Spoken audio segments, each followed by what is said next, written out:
Dạ bạn. Hoa nhung giờ này.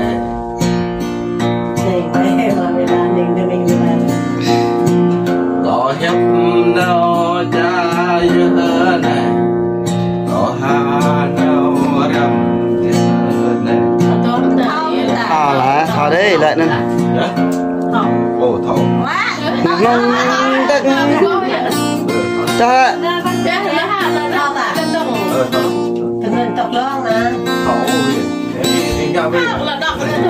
đấy đọc này nè.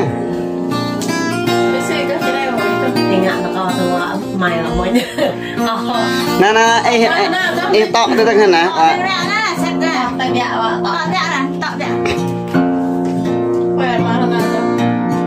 quay ăn quay mừng quay như chặt quay này ăn chơi bên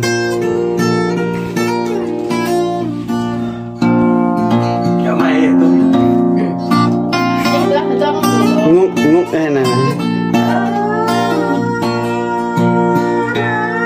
nó dạng về nhà lại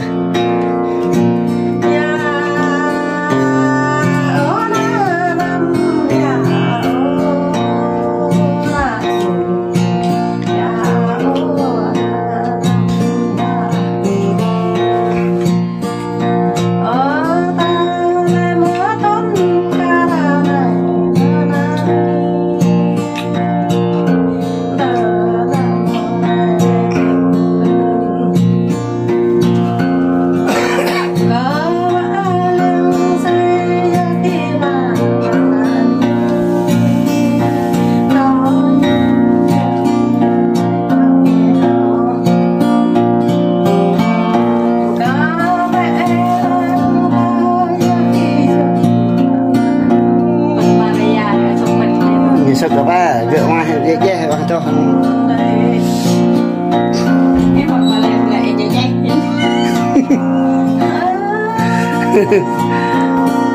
bà thao nó đấy cái bôi nắp lây đấy gỡ bà cho mình lại là bà đạp đấy số 1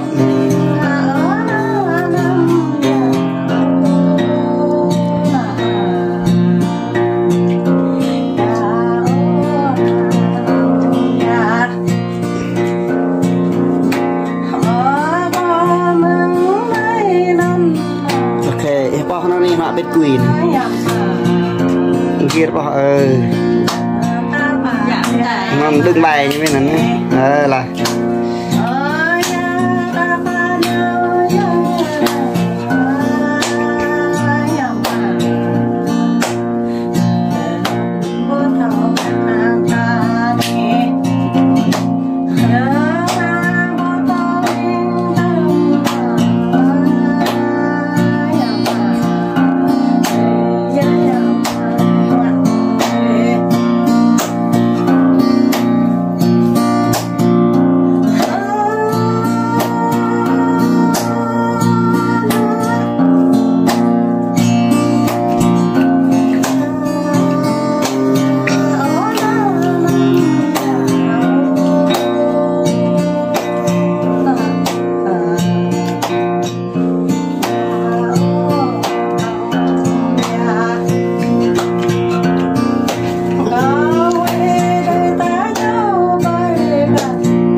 Apa lah? Iya itu kata pakai apa lah?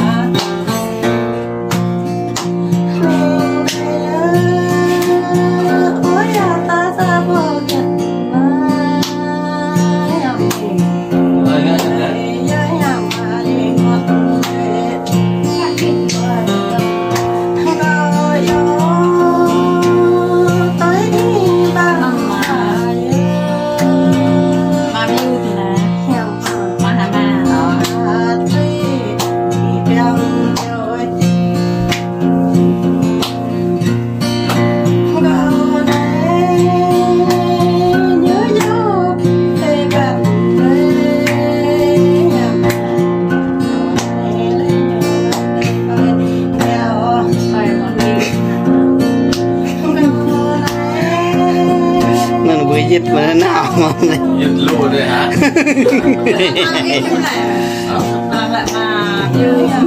như qua trực tiếp là em ở bước là tại bà ngan để bên này ngõ đây này bà ngan vừa đó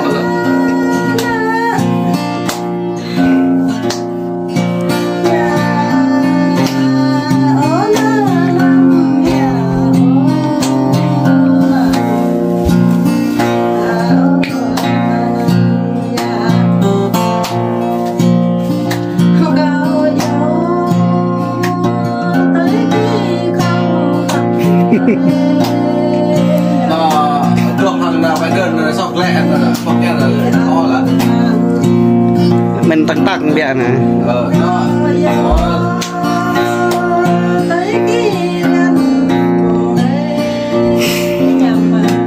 thôi này ngã kết tết hỏi kia lại như mặt bà máu ngã kết tết ngọc nha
giờ ninh hết đấy người bà giờ ninh đó ninh được bằng cọ bà nhịp bây giờ cái gì kìa anh bảo là lại nhớ chơi nhịp nhịp nó bảo là ấy vậy mấy vậy mấy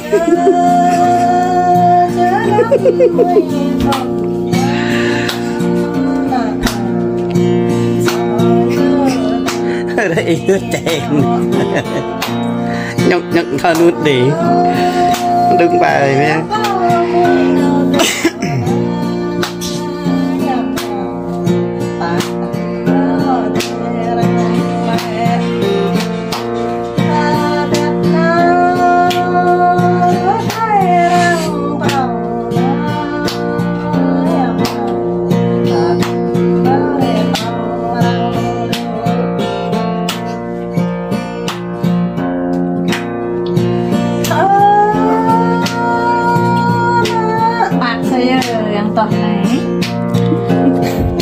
yang itu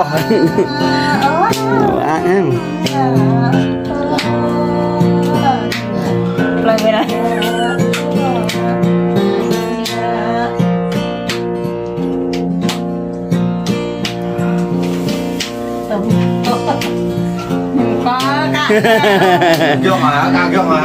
Vâng đâu lại. Ngui đấy. Lại rồi mình Chứ.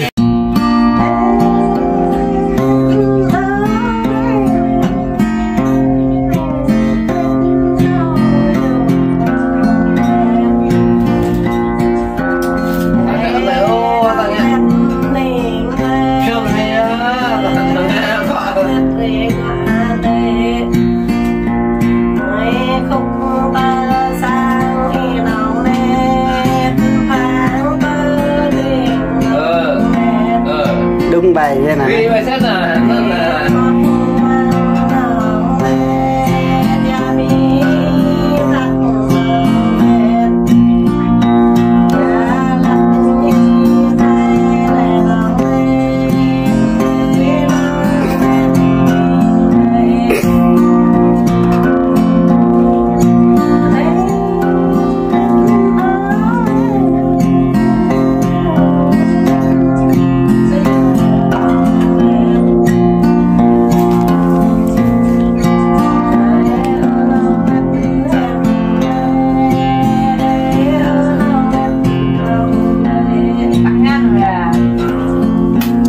nó phải vui à.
kia ập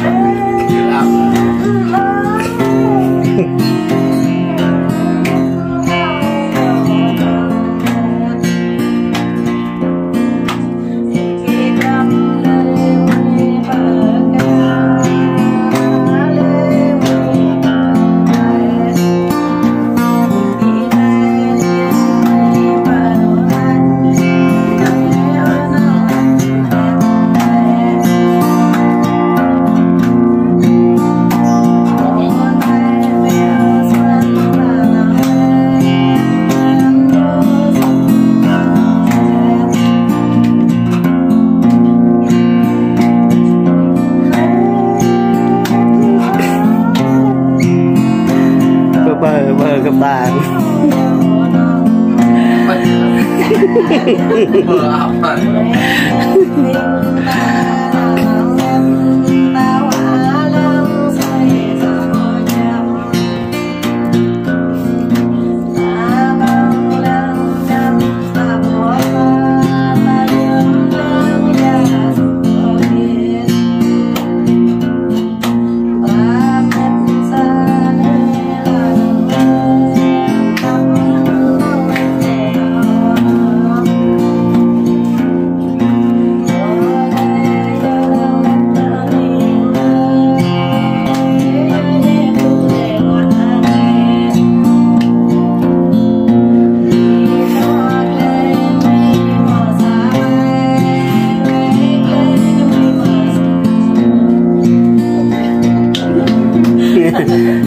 thơm nhất bạn hết cả luôn